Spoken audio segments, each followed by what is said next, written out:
Hey beautiful people, today we are making fried rice, a simple yet rewarding dish made with, oh, you guessed it, rice. You can use day-old rice or make fresh rice like I am. Usually it's a 1-to-1 ratio of water to rice, but also follow your bag's instructions of making it. But you can add an extra cup of water when boiling whole grain rice to make sure it cooks.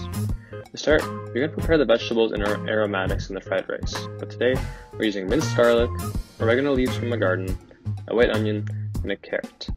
For the carrot, let's start by cutting off the ends and cutting it into 3 equal portions to create much more manageable pieces, and so your carrots don't hurl away from you or ruin your pedicure or ruin the finger you maybe had for a while. When you cut them, you're going to want to slice each piece lengthwise into thirds and create flat edges. This is going to help us when we want to make them into a batonette or a french fry cut. Once all the pieces have been prepared like this, we're going to bring them together and slice them into cubes. This allows us for more bite-sized pieces and also for a more even cooking. As my culinary teachers always said, if it looks the same, it will cook the same. Now that you're a master at this, you should be able to... Whoa! Look at that, you're already a pro! Now you can flex your knife skills. Let's put it into a food-safe container, and now we will prepare the onion. Not many people know how to dice an onion, but it's really simple if you practice.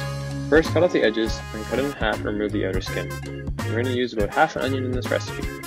Before you start chopping, always go see which ways the layers of onions are facing. Cut parallel to the way they grow, and they will chop much easier. Now you're going to cut into the onion, about 1 centimeter apart from each slice, and go all the way through the onion. But be careful not to cut all the length of the onion, or else it will fall apart, and you'll be sad, and that makes me sad. Do the same horizontally with the onion, 1 higher, 1 lower, and again like our carrot, dice all the way through and put it in a bowl. Next is the oregano from the garden, which I recommend everyone should grow the herbs if you can. To start, we're going to roughly chop them, and then we're going to grab the oregano leaves, turn 90 degrees, and chop again. This is one of the best ways to finely chop the herbs and get those little pieces we want for the flavor in our dish. Next up is the sauce. Any fried rice is tasty as its sauce. Please keep in mind, this is about 3 servings, but you can always keep the leftovers and use it again in the fridge. About half a cup of dark soy sauce, half a cup of ketchup, half a tablespoon of cayenne pepper flakes, which is completely optional, do as much as you like, a teaspoon of ginger, a healthy shake of pepper, which is about half a tablespoon, and then get a mixing utensil of your choice and mix it together really good. Once it's all incorporated, give it a quick taste test, and forget to add about a cup of water and 2 tablespoons of brown sugar, so it doesn't get that pure salt and spice taste, and you're left with a sweet yet tangy sauce. Mix it all together again until you get a seal of approval from your cameraman. Now on to cooking. Start your rice in a pot of boiling water and stir. Get a non-stick frying pan and put about 2 tablespoons of any neutral cooking oil and bring it up to a shimmer over medium-high heat. When shimmering, add your onion and carrot, as these will take the longest to cook. Stir it a bit and then cover the pan evenly, and saute for only a few minutes and let the onions sweat and fill your kitchen with that wonderful smell, until it looks maybe like this. Now add about a third of the sauce and mix until it combines so the vegetables can absorb the sauce and take on the flavor. Let it come to a low simmer and cook until it thickens. Make sure you don't forget about your rice like I did, and remove from heat once cooked, and cover with a lid. Now after sauteing for a few minutes, add the garlic from a press or mince on a board and stir until homogeneous.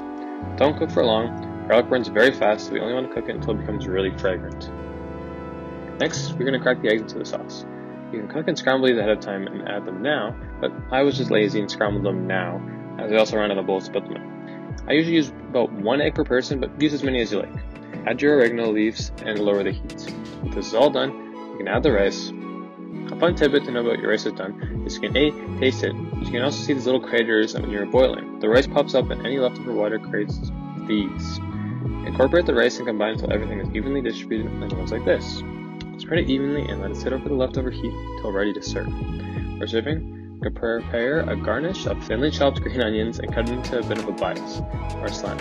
When plating, put it into a bowl, cleaning up the edges for that picture-perfect shot on top of the green onion. That's it. It's really that simple and can take you under 30 minutes once mastered. Enjoy while eating with a spoon, fork, or chopsticks. Until next time, stay hungry and stay curious.